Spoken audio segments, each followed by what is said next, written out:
Coartadas psicológicas. La psicología no me sirve para nada en mis investigaciones sobre la idea del regreso de los dioses. He comprobado que en todas las culturas se manifiesta esta idea bajo una forma u otra, y que siempre está relacionada con las estrellas y con salvadores que vienen de más allá de la Tierra. Por otra parte, se suele hablar de la fertilización artificial de un embrión que traen los dioses. No me queda más opción que creer que estas ideas tienen un origen común al que la psicología no puede acceder. Naturalmente, es comprensible que las personas esperen la llegada de un gran Salvador, Rey y Superbuda. Cuando los tiempos son malos, la gente espera todo tipo de tierras de jauja.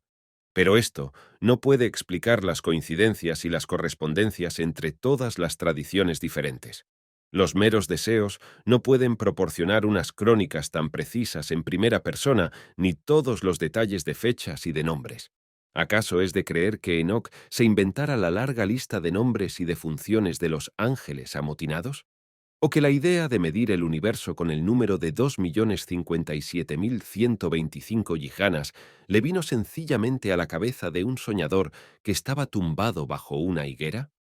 La psicología tampoco sirve ya para explicar la identidad de las fechas de las diversas tradiciones culturales, ni la idea generalizada de que se realizaron fertilizaciones artificiales e implantes de embriones.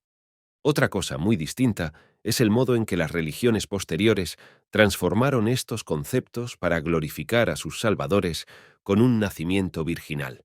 Eso es ciertamente comprensible desde un punto de vista psicológico. Aún hoy, los cristianos católicos creen que Jesús nació virginalmente de María.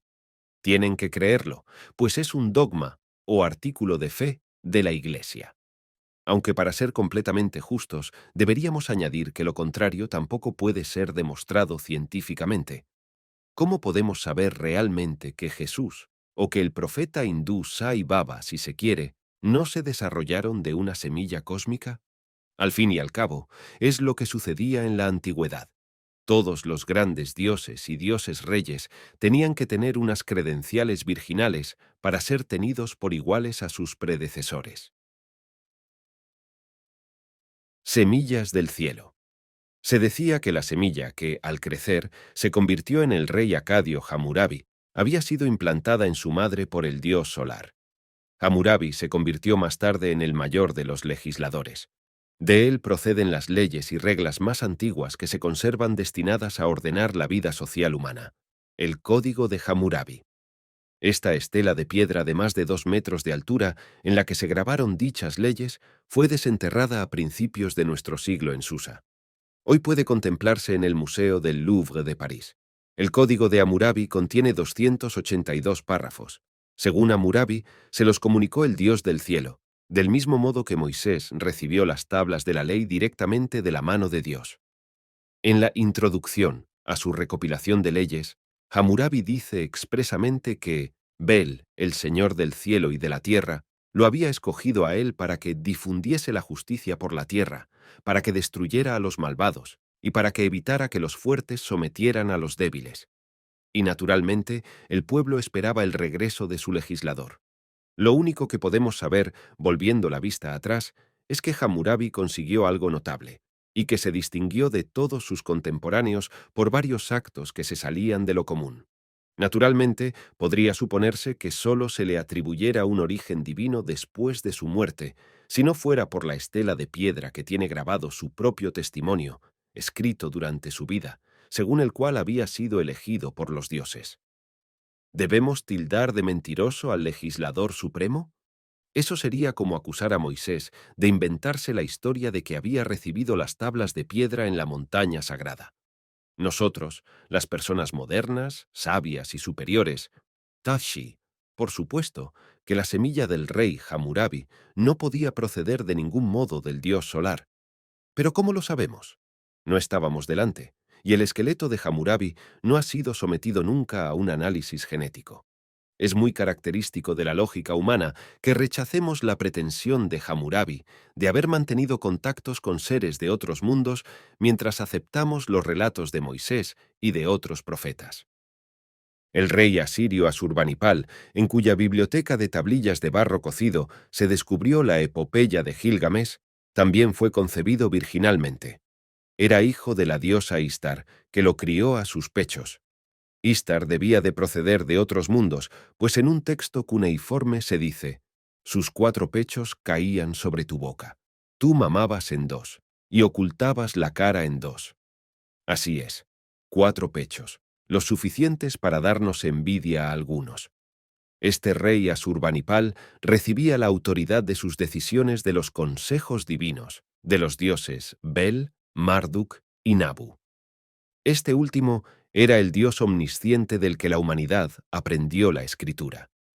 En el Louvre se conserva un relieve cilíndrico en el que Nabu aparece representado junto a Marduk. El templo principal de Nabu estaba situado en Borsippa y llevaba el nombre de Templo de los 7 transmisores de órdenes del cielo y la tierra. Extraño nombre. ¿Eran todas estas cosas simples fantasías de la élite gobernante para darse importancia? ¿Llegó a depender su autoridad de que el pueblo y los sacerdotes creyeran que tenían un origen divino? Personalmente, yo no lo creo. No todos los reyes y fundadores de religiones aseguraban llevar dentro de sí una semilla divina. Solo algunos de esos albores del tiempo imposibles de fechar estaban convencidos de que llevaban un código genético muy especial que debían transmitir. No debemos olvidar que aparecen relatos semejantes en muchas tradiciones diferentes y en diversos textos sin fecha, en los textos egipcios, en Enoc, en los textos jainistas y, naturalmente, en los apócrifos del Antiguo Testamento. En estos últimos se habla también de maestros divinos, aunque se llamen ángeles caídos. Y también allí, entre las brumas de la tradición judía, nos encontramos con abundantes personajes cuya semilla no era de origen terrenal. Naturalmente, estas cosas no son muy bien acogidas por el público, que las recibe con precaución. Y de pronto se dice que Erich von Däniken está conchavado con una pandilla de racistas idiotas, como si fuera yo el que hubiese inventado la idea de la semilla celestial y de los elegidos. No se me puede responsabilizar de estos conceptos. Están tomados directamente de antiguas tradiciones y textos que eran sagrados para muchos pueblos. Sin ir más lejos, Noé, el superviviente del diluvio, no era un cualquiera. A su padre terrenal se le llama Lamec, pero en realidad, Lamec no era su padre biológico. Cualquiera puede leerlo en los manuscritos del Mar Muerto. Allí se dice que cierto día Lamec regresó a su casa de un viaje que había durado más de 9 meses. Cuando llegó se encontró con un niño recién nacido que no era de su familia. Tenía los ojos distintos, el pelo de color distintos y la piel distinta.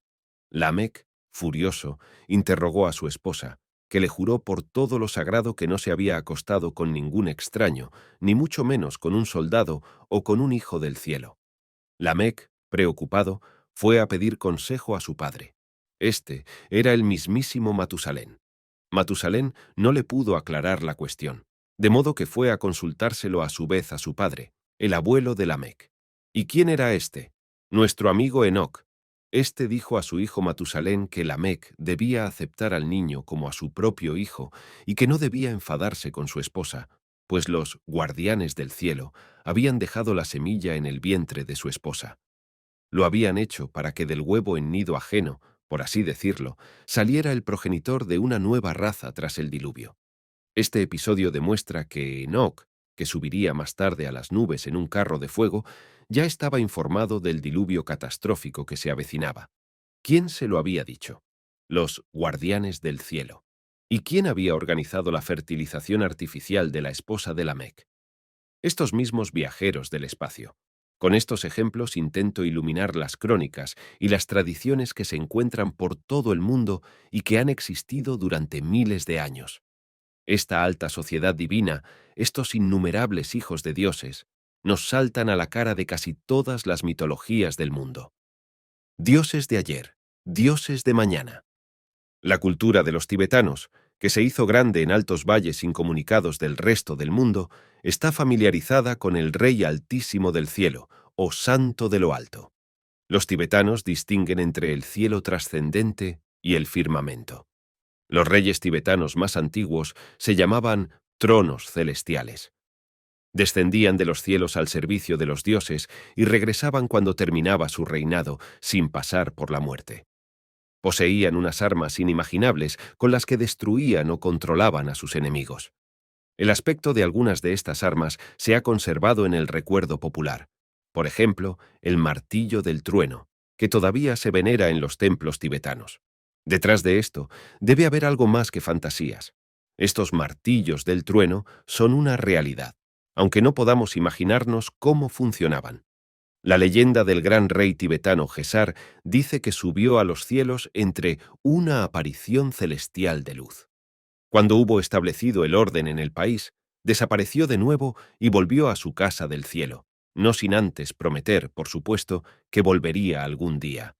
Como los primitivos monarcas misteriosos de la China o los dioses reyes del antiguo Egipto, el rey Gesar era un maestro de la humanidad. Como ellos, era tenido por un hacedor de humanidad, antes de cuya venida los seres humanos vivían todavía como animales. En la genealogía real del Tíbet, llamada Gyelrap, se registran los nombres de 27 reyes. 7 de ellos bajaron del firmamento a la tierra por una escalera de mano, e incluso los textos más antiguos también bajaron volando a la tierra en una caja.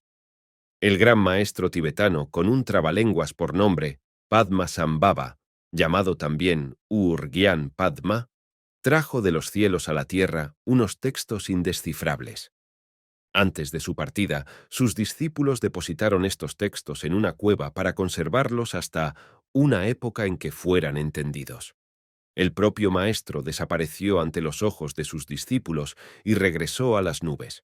Al parecer, no subió entre un haz de luz, sino que apareció un caballo de oro y plata, y todos lo vieron ascender a las nubes en este corcel. ¿Les suena? Enoc y su corcel bien podían ser parientes próximos suyos. Casi me da vergüenza añadir que en los libros sagrados del Tíbet también se habla de números imposibles. Se recuerda a 4 grandes reyes divinos que vivieron 9 millones de años terrestres cada uno. También se describen diversos lugares cósmicos de residencia a los que se llega tras largos viajes por el espacio.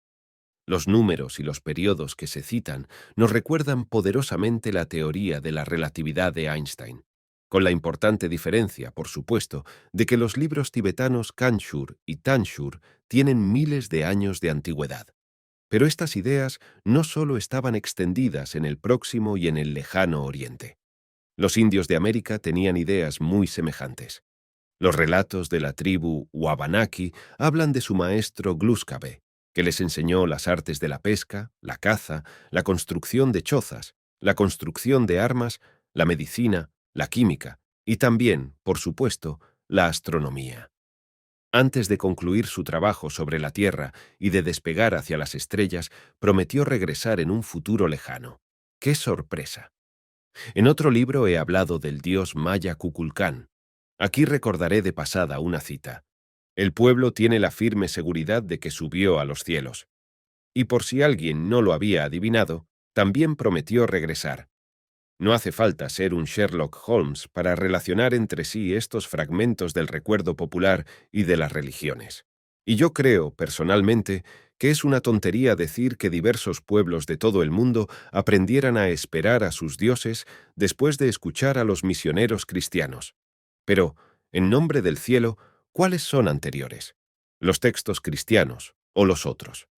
Sea cual sea la cultura que se examina, y he dejado muchas sin citar, como la de los aborígenes de Australia, la china, la incaica.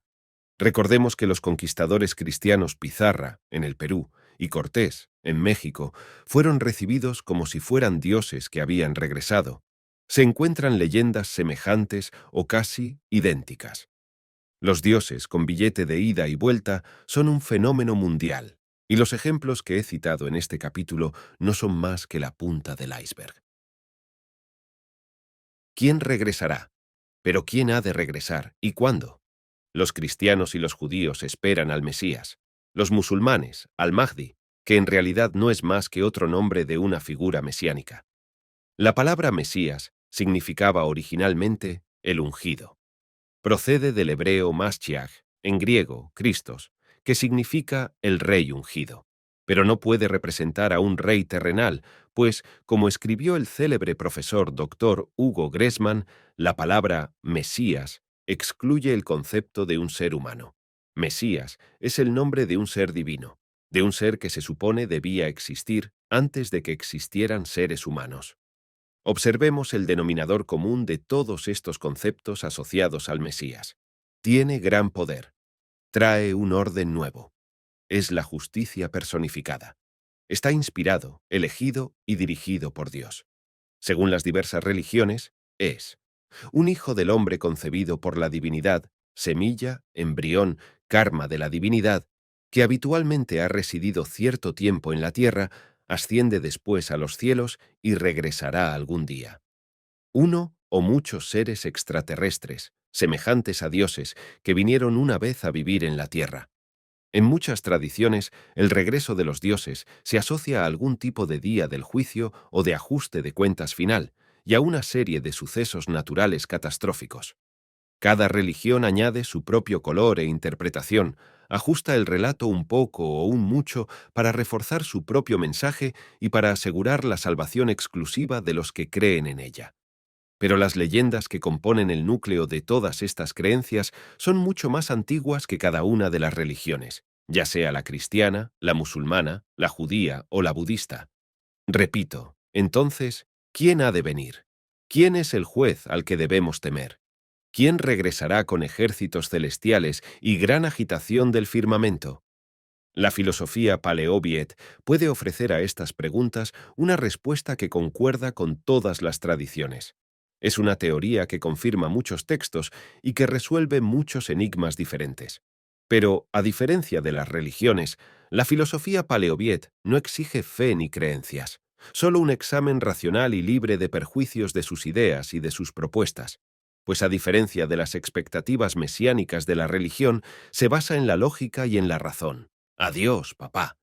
Los viajeros espaciales alienígenas que vivieron en la Tierra hace miles de años y dieron a la raza humana un empujón genético. Los mismos viajeros del espacio que se recuerdan en la antigua literatura en forma de dioses, ángeles, ángeles caídos, etc., se marcharon en algún momento. A unas pocas personas privilegiadas se les permitió ir con ellos. También ellas se despidieron de los suyos. ¿Qué se dijo a los que se quedaron atrás? ¿A los que seguramente les habría gustado embarcarse también en un viaje así? He aquí un diálogo imaginado entre Enoc y su hijo, Matusalén. Enoc: ha llegado el momento, hijo. Vendrán por mí al alba. Matusalén: ¿volveremos a verte, padre? Enoc: no. Tu generación, al menos, no volverá a verme. Me dijeron que durante mi ausencia transcurrirán varios milenios en la tierra. Matusalén: ¿cómo puede ser eso? ¿No es verdad que a todos nos llega la muerte? Enoc: es cierto. Pero en el cosmos el tiempo se rige por otras leyes. Cuando los guardianes regresen dentro de miles de años, la Tierra y los seres humanos habrán cambiado. Matusalén: esto sobrepasa mi entendimiento. Pero es lo que te han dicho los guardianes. ¿Y a dónde viajarás? Enoc: ¿ves las estrellas brillantes del cinturón de Orión? Sigue esa línea 2 varas más allá. Allí verás una estrella pequeña, no muy brillante, amarillenta. Ese es el sol donde residen los guardianes. Allí hay una tierra más hermosa que la nuestra. Allí es donde voy. Matusalén: padre, has sido elegido para viajar al cielo en vida. Te envidio. Enoc: no, hijo mío, no voy al cielo. El cielo que anhelan los hombres es un lugar de felicidad absoluta. Solo podemos llegar a ese cielo tras la muerte. Yo voy a viajar por el cosmos. Matusalén: no entiendo la diferencia entre el cielo y lo que tú llamas Aizanch. Levanta la vista a la gloria de los cielos. Allí arriba hay paz y belleza. Los guardianes pueden viajar allí en sus corceles de fuego. Su poder no tiene límites. A nosotros nos parecen inmortales. Debe de ser lo mismo que el cielo, aunque tú lo llames cosmos. Enoc: se acerca el momento de mi partida. ¿Oyes la agitación de la gente? Se reúnen para oír mis palabras de despedida. Los guardianes me han advertido que no permita a nadie acercarse al lugar donde baja el corcel de fuego. Te digo lo mismo a ti y a tu familia. Y ahora, hijo Matusalén, Ya te lo he explicado todo, y te he entregado los libros que he escrito para que los custodies. Consérvalos. Hazlos copiar muchas veces, y asegúrate de que no se cambia ni una palabra. Aunque tú y tus hijos y tus nietos no entendáis mis palabras, otras generaciones posteriores las entenderán y os estarán agradecidos porque no hayáis cambiado nada. Los guardianes me han dicho que estos libros no deben ser secretos. Por lo tanto, entrégaselos a las generaciones posteriores del mundo. Por mucho que intentase Enoc hacer comprender a sus oyentes que iba a viajar por el espacio y no al cielo, las generaciones siguientes no captarían la diferencia. En los tiempos posteriores, los que no habían presenciado en persona la visita de los dioses encontrarían poco significado en los textos que leían. Aquellos seres que habían bajado en tiempos de su tatarabuelo tenían que ser mensajeros divinos de Dios, y así surgió el concepto de los ángeles. Es propio de la naturaleza humana buscar explicaciones, llegando al punto de inventarse cosas sin sentido. Los pensadores y los filósofos de cada generación, los hombres sabios, alterarían sutilmente los textos para hacerlos más comprensibles, como en el relato de ficción de la piedra sagrada de Berlitz. Su sabiduría bien podía decirles que un pasaje en el que se describía un corcel extraño que brillaba, que emitía truenos, que tenía 4 pies y que volaba debía alterarse para dejar claro que se estaba hablando de un caballo volador. A los seres alienígenas se les podía llamar fácilmente ángeles. El comandante podía convertirse con facilidad en el Altísimo, y las descripciones del interior de una nave espacial podían entenderse como las residencias de los ángeles y el trono de Dios. Intentaré exponer este proceso de interpretación en la comparación siguiente del texto actual del libro de Enoc con una fuente original imaginada. Fuente imaginada. Esto fue lo que presencié. Primero vi nubes, y después, cuando subimos todavía más arriba, advertí una niebla que cada vez se hacía más leve y más fina. Y de pronto estábamos entre las estrellas, pero también había algo que brillaba como el rayo a nuestro alrededor. Yo estaba tan entumecido que tuvieron que levantarme del asiento. Caminé por un pasillo hasta que me acerqué a una pared que parecía formada de piedras rutilantes. También advertí puntos de luz rojizos que subían y bajaban por esta pared. Después entré en la nave espacial. El interior era tan luminoso y brillante como el exterior, pero el suelo estaba hecho de losas, bajo las cuales lucía una luz débil. El techo era lo más hermoso. Como a través de una cúpula transparente vi el cielo estrellado, y vi a los guardianes que no dejaban de llegar y de salir en máquinas voladoras menores, y que realizaban labores de todo tipo. Después tuvimos que embarcarnos una vez más, y entramos en una nave espacial mayor. Dentro, todas las puertas estaban abiertas, pero vi unas configuraciones de luz indescriptibles ante cada puerta. Los guardianes me explicaron que eran sensores y escudos protectores de las puertas. El centro de la nave espacial era enorme e indescriptible. En el mismo centro, sobre una plataforma elevada, había un asiento, y a su alrededor había un círculo de cristal que tenía un brillo apagado. Sobre él vi un sol reluciente, y vi a muchos guardianes que trabajaban fuera de la nave. En el asiento estaba sentado el comandante, vestido con una túnica blanca como la nieve. Me postré en el suelo a sus pies, pero él se acercó a mí, me dirigió palabras de saludo y me dijo: «¿De modo que eres tú el que tienes la tarea de difundir el orden y la justicia allí abajo?» Del libro de Enoc, 14, 8 y 71, 11, tal como está hoy. Esto se me apareció.